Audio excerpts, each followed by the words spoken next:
नमस्ते दोस्तों। होप आप सब बढ़िया हो। मेरा नाम आयुष है और आज के वीडियो में I wanted to talk about bitcoin और उसका इन्फ्लेशन से क्या रोल है। तो दिस इज ये कोई फाइनेंशियल एडवाइस नहीं है, ना ही मैं कोई मैक्रो इकोनॉमिक्स पे एक्सपर्ट हूँ, but just something I think it is nice to keep in mind जो मेजर मैक्रो इकोनॉमिकल पिक्चर्स होती है, स्पेशली अमेरिका को लेके, क्योंकि वही मार्केट यू नो सबसे ज्यादा इफेक्ट करता है। तो वेडनेसडे को अपने शाम के 7 बजे, बेसिकली यूएस में ईस्टर्न टाइम सुबह 8:30 बजे, the federal reserve will release the December inflation numbers for the US. कि यूएस में इस महीने क्या इन्फ्लेशन के नंबर्स हैं। तो अभी सवाल ये आ रहा है कि whether high inflation will be good और बैड फॉर बिटकॉइन, क्योंकि जनरली बिटकॉइन को एक इन्फ्लेशन हेज के तौर पे उसका नैरेटिव देखा जाता है, जो कि काफी हद तक सही है। लॉन्ग रन में ये इसका एक अहम रोल है कि ये कोई कंट्री का हिस्सा नहीं है, इट इज इंडिपेंडेंट। तो अपन अभी रिसेंटली देख सकते हैं टर्की, लेबनान, रशिया में फॉर एग्जांपल, जहाँ पे जिन लोगों ने बिटकॉइन लिया हो उनको उनकी करेंसी डिवैल्यूएशन में कितनी मदद मिली, you know just to keep in just to have something which wasn't just pegged to their currency. And despite what we think, the US market still remains the most important for crypto, और especially जो federal reserve क्या बोलता है, क्या करता है, उससे अपने मार्केट्स को बहुत अच्छा इम्पैक्ट, ग्रेट इम्पैक्ट आता है। बेसिकली अपना जो बुल रन था, इट वाज हेवीली बिल्ट, जो मनी प्रिंटिंग की गई थी फेडरल रिजर्व से और दूसरे गवर्नमेंट से भी, जैसा आप यहाँ देख सकते हैं। Basically it went from 4 to 4.5 trillion जो उनका मनी सप्लाई था, टोटल एसेट्स थे फेडरल रिजर्व की बुक्स पे, to close to 9 trillion in a span of about 2 years।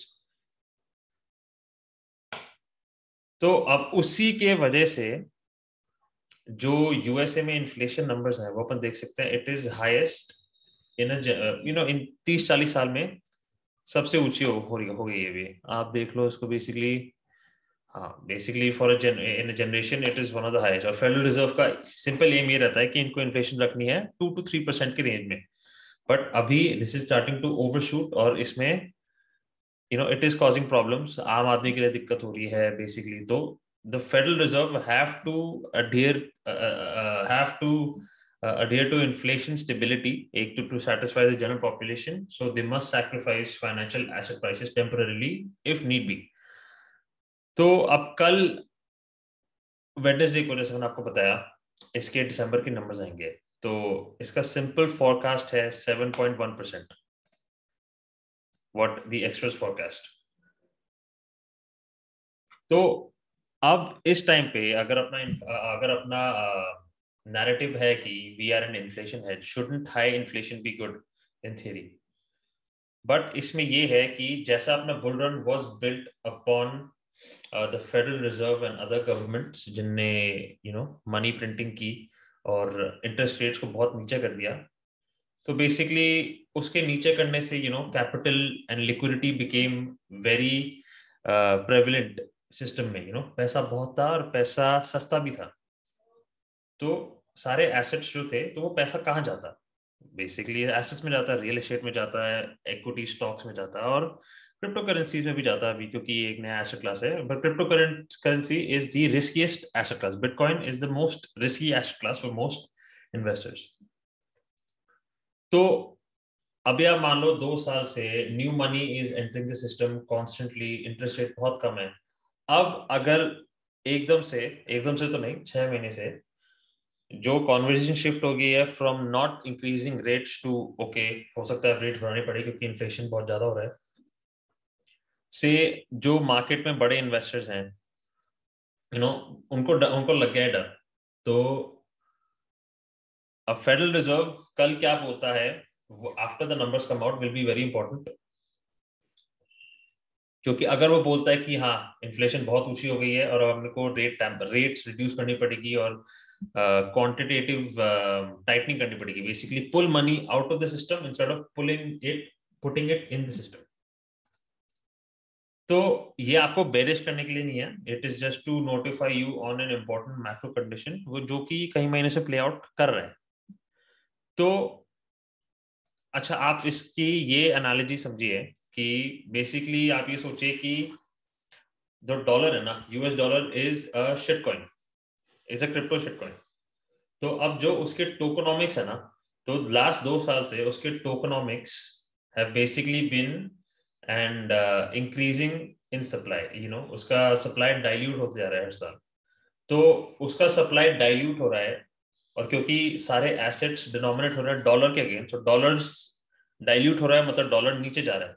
और डॉलर नीचे जा रहा है तो जो भी उसके अगेंस्ट डिनोमिनेटर होंगे ना, जैसे आपके स्टॉक्स हो गए, बिटकॉइन हो गए, जो भी, वो ऊपर जाएगा। सिंपल इनवर्स रिलेशनशिप रहता है मोस्टली। अब ये इंक्रीजिंग सप्लाई डाइल्यूशन के बजाय अगर फेडरल रिजर्व क्वांटिटेटिव टाइटनिंग करती है, instead of printing more money, वो बर्न करती है सप्लाई, जैसे अपने क्रिप्टो में बोलते हैं, तो basically dollar will become more scarce, कम हो जाएगा डॉलर की supply, which will be bullish for the dollar. और जो भी सारे एसेट्स डॉलर में डिनोमिनेटेड है, अगेन एक्विटीज, बिटकॉइन वगैरह, वो उनमें डाउनवर्ड प्रेशर रहेगा, क्योंकि जिनसे वो डिनोमिनेटेड है वो ऊपर जा रहा है।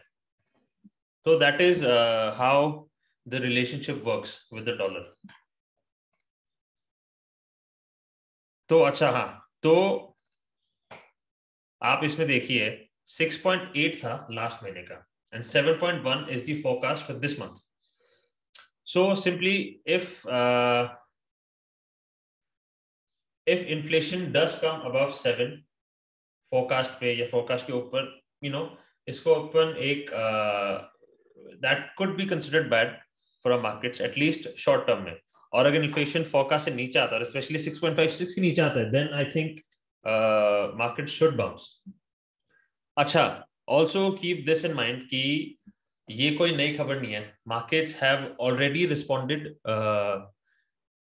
इन मैक्रो इकोनॉमिकल चेंजेस में, जो बातों में चेंजेस आ रहे हैं सिंस लास्ट जून जुलाई और अभी नवंबर में भी। तो अपना मार्केट गिर चुकी है, with down 30-40%। So a lot of this is already priced इन का मतलब ये है कि इन्वेस्टर्स ने इस चीज को पहले से ही देख के इस पे अपना फैसला कर लिया, इसलिए मार्केट्स, आप कह सकते हैं एक रीजन मार्केट का गिरने का ये भी था, the change in the tone of the federal reserve की रेट हाइक्स और क्वांटिटेटिव मॉनेटरी पॉलिसी पे। बट अब किस हद तक ये प्राइस है, ये चीज एक अलग ही डिस्कशन हो गया। तो nothing is certain, but just something to keep in mind. Basically यही है इसमें कि आप देख लो कि मार्केट्स को अब धमकाया जा रहा है, अभी फिक्स नहीं है कि ये चीज होगी नहीं होगी, बट धमकाया जा रहा है कि आपको कीमत भरनी पड़ेगी। 2 साल से मॉनेटरी पॉलिसी ने आपको खूब सपोर्ट किया है, पर अब यूएसए में हाईएस्ट इन्फ्लेशन है एक पूरी पीढ़ी की, तो अब धमकाया जा रहा है रेट्स हाइक और कि हम मनी प्रिंटर को बंद कर देंगे। Let's see what happens, nothing is certain until Wednesday. So volatility शायद रहेगी। अब मेरे को क्या लगता है, I am more focused on the relationship between bitcoin and US equity markets का, जो उनका कोरिलेशन है ना, instead of keeping this macro picture in mind, मैं उसको कोरिलेशन पे फोकस कर रहा हूँ। हाँ, तो बेसिकली मैं ज्यादा फोकस कर रहा हूँ कि बिटकॉइन और जैसे S&P 500 है, नैस्डैक है, इनके कोरिलेशन में, इनकी प्राइस कोरिलेशन में, फॉलोइंग दिस इवेंट। तो अगर इवेंट के बारे में बताऊं, सिंपली ये है कि इफ से इन्फ्लेशन नंबर्स हाई आते हैं 7.58, तो that will be bad. Legacy markets, आपके जो स्टॉक मार्केट्स हैं, वो एक बार डंप करेंगे, और फिर अपने को ये देखना है कि अपना बिटकॉइन का मार्केट जो है वो डंप करता है या नहीं करता है। That is the crucial thing ना। आप मानो आपका S&P अगर डंप करने लगता है, यहाँ पे लोअर लो बनाता है, but bitcoin makes a higher low. ये orange line is bitcoin and the other one is the S&P 500। जैसे अपना यहाँ पे सितंबर में हुआ था, when bitcoin made a higher low and the S&P made a lower low, so that signified strength against, और जो कोरिलेशन था नीचे जाने का, साथ साथ नीचे आ रहे थे, बहुत बार बिटकॉइन उस कोरिलेशन को तोड़ देता है। सो दैट अगर ये होता है, that is something you can keep in mind. अब इसमें ये भी हो सकता है कि अगर नंबर फोरकास्ट पे आते हैं या उसके आसपास आते हैं, तो वी कुड पोटेंशियली, मतलब ऐसे जो आपने फेक आउट किया, maybe we can make another fake out and then bounce. अगर नंबर्स 6.57 के आसपास है, और अगर नंबर 6.56 के नीचे होते, then I think we will probably have a strong response, और अपन बाउंस करेंगे anywhere from 44-46 to maybe eventually getting to 50-55,000 और फिर देखेंगे क्या होता है. बट अभी तो कल तक I think we will remain choppy with some upside bias. हो सकता है 43,000 तक चल जाए. बेसिकली इस रेंज में प्ले करेंगे और आई थिंक 43,000 44,000 ज्यादा लॉन्ग टर्म पिक्चर चेंज नहीं होती है. We are still bullish long term. ये बस एक short term momentum cool off हो सकता है अपना,